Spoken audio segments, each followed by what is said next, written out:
So BJP, TDP, Janasena కూటమి ఎలా ఉంది? కూటమిలో సర్దుబాట్లు, కూటమిలో సమన్వయం ఏమైనా కనిపిస్తుందా? మీరు లాస్ట్ టైం మాట్లాడారు. ఢిల్లీ నుంచి నాకేదో కొంత సమాచారం ఉంది అని పవన్ కళ్యాణ్ గారి గురించి. సో ఇప్పుడేంటి కూటమి ఎలా అనిపిస్తోంది? సమన్వయం?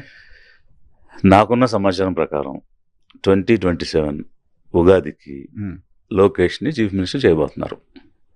ఏంటి సార్ చాలా పెద్ద స్టేట్మెంట్ ఇస్తున్నారు. సో ఢిల్లీలో, నాగ్పూర్లో జరిగినటువంటి డిస్కషన్స్, దాని అవుట్కమ్స్, ప్రధానమంత్రి కానీ ఇంకా మిగిలినటువంటి వాళ్ళు కానీ ఇన్ ప్రిన్సిపల్ అగ్రీ అయినట్టు వారు ఆల్మోస్ట్ ఇదే బెటర్ ప్రపోజిషన్ అని అనుకున్నట్టు. కాబట్టి 2027 ఉగాదిని ముహూర్తంగా పెట్టుకున్నట్టు నాకు అందినటువంటి సమాచారం. పవన్ కళ్యాణ్ ఏమైపోవాలి? సో అంటే పవన్ కళ్యాణ్ అనేది అదొక పార్టీ, ఆ పార్టీ ఒక ఐడియాలజీతో ఏర్పడింది అని నేను అనుకోవడం లేదు. ఎందుకంటే అది చంద్రబాబు నాయుడు కోసం ఏర్పాటు చేయబడిన పార్టీ. చంద్రబాబు నాయుడు యొక్క కళ్ళలో ఆనందం చూసి ఆయన ముఖ్యమంత్రిని చేయాలని ఏర్పడిన పార్టీ అనేది నా భావన. కానీ లోకేష్ ముఖ్యమంత్రిని చేయడానికి ఏర్పడ్డ పార్టీ కాదు కదా పోనీ. ఎగ్జాక్ట్లీ. సో ఇప్పుడు ఇక్కడ ఏం జరుగుతుంది, లోకేష్ని ముఖ్యమంత్రి చేయాలనేది ఇంటిలో నుంచి ప్రెషర్ అమితంగా ఉంది. దాన్ని తట్టుకుని నిలబడే పరిస్థితిలో చంద్రబాబు నాయుడు గారు లేరు. అంటే నాకు తెలిసిన సమాచారం చెప్తున్నా. సో లేరు. ఈ పరిస్థితిలో ప్రధానమంత్రి గారిని కలుసుకోవడం, తర్వాత పార్టీని, కేంద్ర ప్రభుత్వాన్ని నడిపించే సంస్థని కలుసుకోవటం, అక్కడ చాలా పావులు కదపటం, చాలా రకాలైనటువంటి చర్చలు జరిగాయి. అంత లోతైనటువంటి సమాచారం నేను చెప్పలేను కానీ, but one thing is in principle they have agreed. And ఇంకొక విషయం ఏంటంటే చంద్రబాబు నాయుడు కంటే కూడా లోకేష్ బెటర్ కదా అన్న ఫీలింగ్ లో కూడా ఉన్నారన్నది బీజేపీ వల్ల కాదు సార్. బీజేపీ వాళ్ళకి పవన్ కళ్యాణ్ పైన ఎక్కువ ప్రేమ ఉంటుంది కదా సార్. చంద్రబాబు నాయుడు గారి పైన లేకపోవచ్చు, నేను అగ్రీ చేస్తా. టీడీపీ వాళ్ళు కూడా అగ్రీ చేస్తా. దాన్ని కూటమిని కలిపింది పవన్ కళ్యాణ్. పవన్ కళ్యాణ్ తుఫాన్ అని మోడీ మాట్లాడారు. పవన్ కళ్యాణ్ గురించి చాలా పెద్ద ఎలివేషన్స్ ఇచ్చారు. అటువంటి పవన్ కళ్యాణ్ ప్లేస్లోకి నారా లోకేష్ ఎలా వస్తారు? ఇప్పుడు 135 సీట్లున్న పార్టీ ముఖ్యమంత్రి అవుతాడు కానీ 20 సీట్లు ఉన్న వాడు ముఖ్యమంత్రి అవ్వలేడు కదా. కాడు, కానీ నెక్స్ట్ టైం కైనా భారతీయ జనతా పార్టీ పవన్ కళ్యాణ్ ప్రొజెక్ట్ చేస్తుంది, పవన్ కళ్యాణ్ ముందు పెడుతుంది. అవును, ఎలా నెక్స్ట్ టైం అయినా ఇప్పుడు పర్సంటేజ్ ఆఫ్ ఓట్స్ మీరు చూసినప్పుడు 5%, 5.8, తర్వాత 6.8 వచ్చాయి.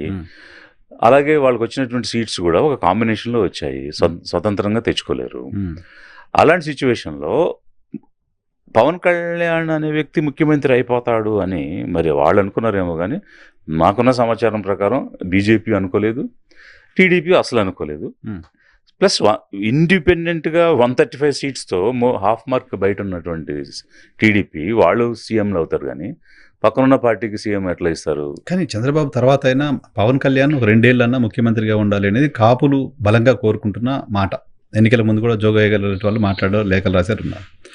ఇప్పుడు చంద్రబాబు నాయుడు కొడుకు ముఖ్యమంత్రి అవుతే కూడా పవన్ కళ్యాణ్ ఉప ముఖ్యమంత్రిగా ఉండాలా అంటే కాపుల్లో అన్రెస్ట్ రాదు? ఇప్పుడు కాపు కమ్యూనిటీ కంప్లీట్గా మా వ్యక్తి ముఖ్యమంత్రి కావాలి అనేటువంటి ఒక తపనతో, ఒక కసితో పనిచేశారు. అనేక మంది జనసేన వాళ్ళు లీడర్స్ నాతో కూడా ఇంటరాక్ట్ అయ్యారు. ఈ రోజుకి వాళ్ళలో ఉన్న అసంతృప్తి అదే. మా నాయకుడు ముఖ్యమంత్రి అవుతాడని మేము కష్టపడి పనిచేస్తే 15 సంవత్సరాలు ఆ పార్టీ ఉంటుంది, వాళ్ళే ముఖ్యమంత్రిగా ఉంటారని ఇతను చెప్తాడేంటి? ఇక ఇలాంటప్పుడు మేము అక్కడ ఎందుకు ఉండాలి, దేనికోసం ఉండాలి, మేము అంటే మా కళ నెరవేరదు అని క్లారిటీ వచ్చేసినాక మాకెందుకు ఈ పార్టీ అనే భావన భయంకరమైన చర్చ జరుగుతుంది జనసేనలో. చాలా మంది బయటకు వచ్చేయడానికి కూడా సిద్ధంగా ఉన్నటువంటి పరిస్థితి ఉంది. సో ఇన్ని రకాలైనటువంటి విషయాలు, సమాచారాలు మనకి తెలుస్తూ ఉన్నాయి. ఈ క్రమంలో భాగంగా లోకేష్ అనే వ్యక్తి ప్రధానమంత్రితో, సరే అక్కడ జరిగినటువంటి సంభాషణ మాటల గురించి నేను బయట చెప్పను, బట్ ఒక సయోధ్య అనేది జరిగింది, క్లియరెన్స్ అనేది ఇచ్చారు.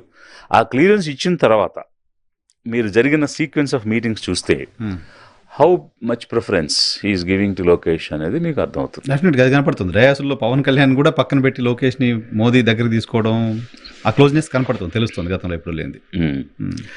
సో పవన్ కళ్యాణ్ ఒప్పుకుంటాడా సార్ లోకేష్ని సీఎం చేస్తే, as for your idea? First of all ఒప్పుకోవాల్సిన అవసరం ఏముంది?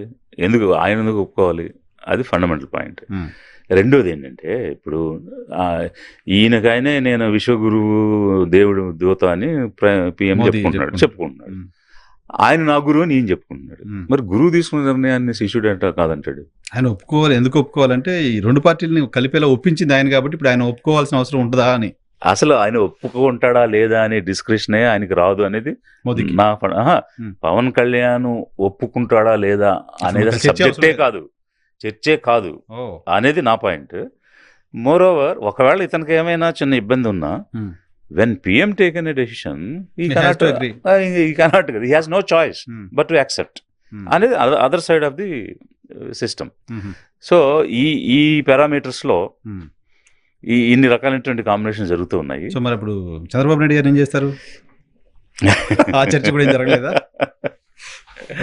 ఉంది, అది కూడా ఉంది, ఉపరాష్ట్రపతి ఆయన ఉంది, ఇంకా చాలా ఉంది. అలా అనుకుంటే రాష్ట్రపతి ఎవరు అవుతారు అనేది కూడా ఉంది. సో అన్ని విషయాలు మనం ఇప్పుడే చెప్పడం కాదు. అయితే ఇప్పుడు ఈ మీరు ముఖ్యమంత్రి కాపులు కాంబినేషన్ వచ్చింది కాబట్టి సునీల్ కుమార్ గారు నేను ఒక ప్రపోజల్ ఇచ్చారు. కాపులు దళితులు కలిస్తే కాంబినేషన్ బాగుంటుంది, కాపులు ముఖ్యమంత్రి కావాలి, దళితులు ఉప ముఖ్యమంత్రి కావాలి అని ఒక కమెంట్ చేశారు. దానిపై రాజకీయంగా కూడా చాలా ఇష్యూస్ నడుస్తుంది. సో ఆ కమెంట్ని మీరు ఎలా చూస్తారు? ఫస్ట్ పాయింట్ ఏంటంటే ఇలా కాస్ట్ రిలేటెడ్గా అనేది కనుక మనం తీసుకుంటే single largest community in Andhra Pradesh is Mala community. మొత్తం ఎంటైర్ పాపులేషన్లో అంటే ఈచ్ కాస్ట్ ఒక కాస్ట్గా మనం తీసుకుంటే కనుక సింగిల్ లార్జెస్ట్ కమ్యూనిటీ వచ్చి 9.89%, అంటే నియర్లీ 10% ఉన్నటువంటి community Mala community. Second place Kapu, third place Madiga, then Yadava, ఆ తర్వాత రెడ్డి, ఆ తర్వాత ఇంకా వేరియస్ కమ్యూనిటీస్ ఉన్నాయి. So this is how. అయితే సిమిలర్ కాస్ట్ని కనుక కలుపుకుంటే, లైక్ ఇప్పుడు కాపుతో పాటు ఒంటరి, బలిజ, తూర్పు కాపు కూడా కలిపితే they are coming to 13% okay. So ఆ విధంగా మేమంతా కాపులమే, మేమంతా ఒకటే కమ్యూనిటీ అని వాళ్ళు క్లెయిమ్ చేస్తూ, సో దే ఆర్ పోజింగ్, అంటే రియాలిటీలో బిలో 14% ఉన్నారు, బట్ పబ్లిక్గా మేము 19 ఉన్నాం, 20 ఉన్నాం అని చెప్తున్నారు. It's not true. Okay, they are 14 that's all, max is 14. Then అలాంటప్పుడు సిమిలర్ కమ్యూనిటీస్ అంటే ఇప్పుడు షెడ్యూల్ కాస్ట్లో ఉన్న కమ్యూనిటీస్ అన్ని తీసుకుంటే ఇట్ ఈస్ క్రాసింగ్ 19%, అంటే యావరేజ్గా 20% ఉంటారు, ఇంక్లూడింగ్ ద క్రిస్టియన్, హిందూ, అన్ని రిలీజన్స్లో ఉన్న వాళ్ళు కలుపుకుంటే.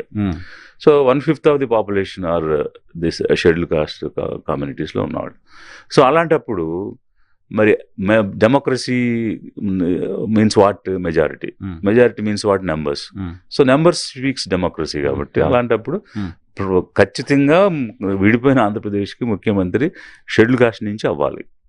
If you go by majority and if you go by